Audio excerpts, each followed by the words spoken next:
condos, as we're going up, do you like them? Can it be a good investment as for investment or even as a principal residence and investment?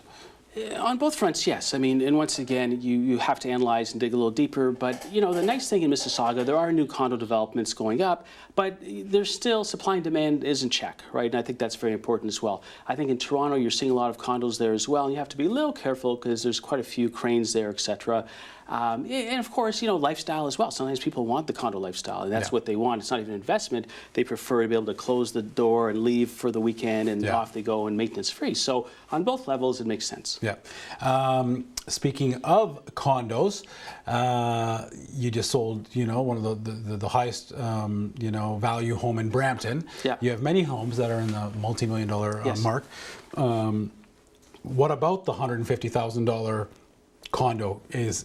Can I still call the McDadi team to do that? Is there anything that's too small in terms of selling? When I started my career 25 years ago, I was a first-time buyer specialist, so I dealt with properties that are under $100,000. And the nice thing about that, at that point, all the young people buying had friends. If you did a good job, you're getting referrals. Yeah. So really, I built my basis on first-time buyers. And as our business evolved, we've really kind of preached home is too big or too small for us. So we'll do rentals, we'll do $200,000 Really? condos. You do leases? Absolutely. So because somebody's going to lease, eventually will buy. It's the service you provide, right? Yeah. So if you do a good job, they're still going to refer somebody to you. So even though it's not really a moneymaker per se, I mean, you build a good relationship with that person, right? Because they see your work in the extra mile where a lot of other realtors wouldn't touch it.